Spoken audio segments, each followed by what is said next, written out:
my daughter and I went and saw The Pearl Fishers last night at the opera.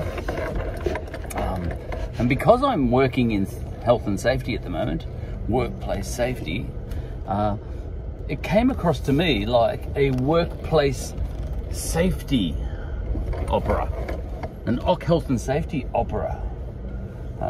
The first half of it especially, the preoccupation of all the people, all the players, was the safety of the pearl fishers. But unlike the way we look at safety nowadays, which is data driven, oops, look out what's going on, evidence driven, all that sort of stuff. We analyse data. Those guys, they believe that the gods and evil spirits and so on are the underlying risk to the worker in the workplace. So all the people involved on the stage were effectively safety officers, but they spent their entire time taking steps to appease the gods and block evil spirits and all that sort of thing. But it was still the same game, as far as I can tell. You can get distracted by the fact that they're talking about things that seem hocus pocus to us, but to them those things are not hocus pocus. They're very true, those things, evil spirits, gods, and all those sorts of things. So it came across to me like an health and safety opera, and even like all the obvious things from the old days that affect workplace safety and the safety of the community overall.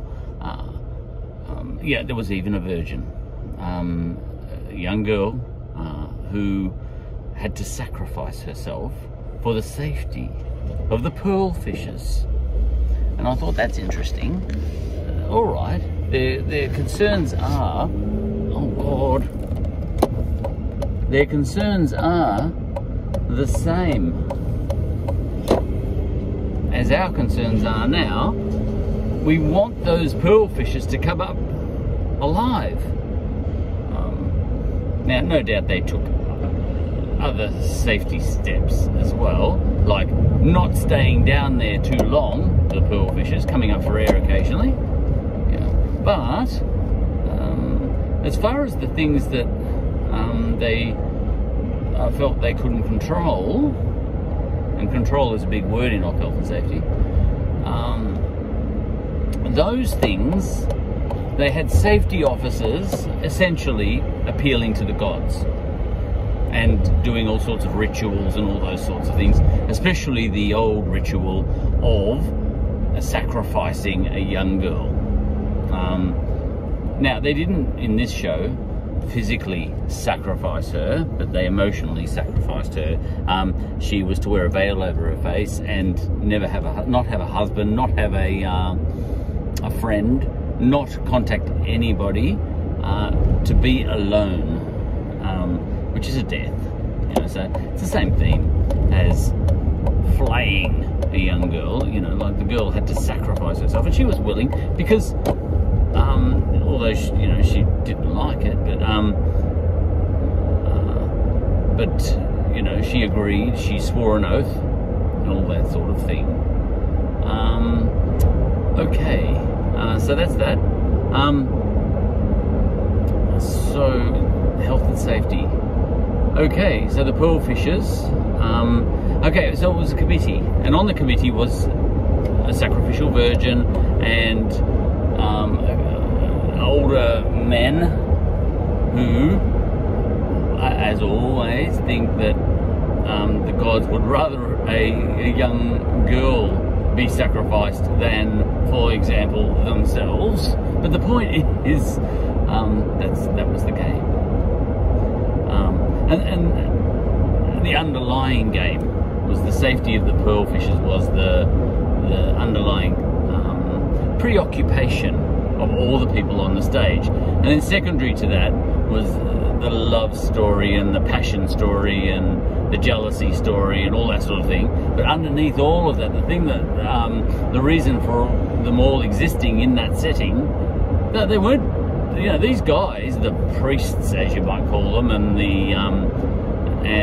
the leader of the expedition and the village, and the girl herself and all that sort of stuff, they weren't being what we would call useful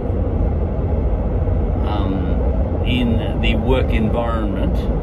They were doing nothing. They weren't collecting any pearls, you know, or building any boats. They weren't actually physically doing anything. They were running around appeasing gods and warding off evil spirits. And this is a little bit like a safety officer these days, and I'm heading towards a hospital at the moment. You know, safety officers aren't, and all the management involved in that, and the IT people and all that sort of thing, they're not actually involved in directly saving lives, giving injections, taking blood, all those sorts of things. But they're doing a hell of a lot of stuff to keep the workplace safe. All right. So now we might scoff at what these safety officers from a previous era were doing, you know, warding off evil spirits and all that sort of thing. What a joke, you know. You know, but that would be chauvinist, you know, because those things, the evil demons and the gods, those things were real as a matter of fact.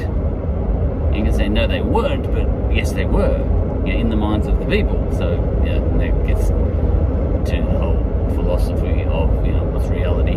But putting that aside, the people were all acting on, you know, on what they saw as hard evidence.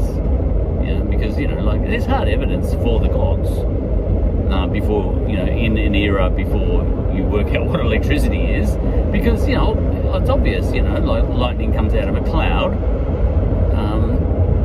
and it's self-evident that was thrown down by a god. All right.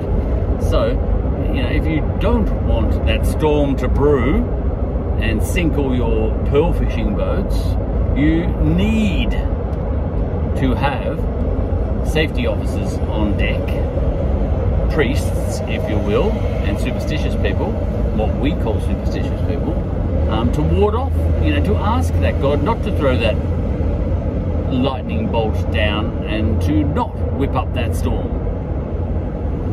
You need to do that. They're very vital. In fact, the pearl fishers themselves were essentially a chorus of singers at the back of the stage.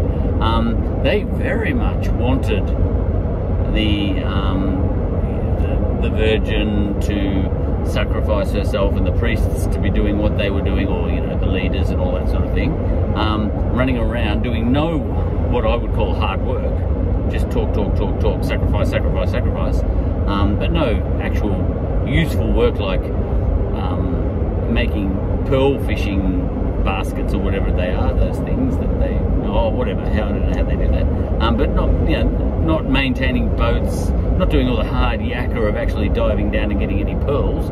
The pearl fishers themselves, represented by the opera singers at the back, they weren't angry.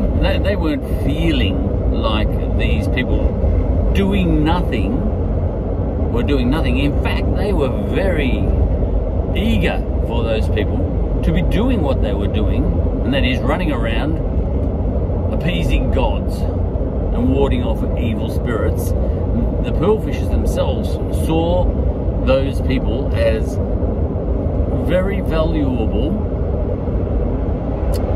health and safety officers in their environment, and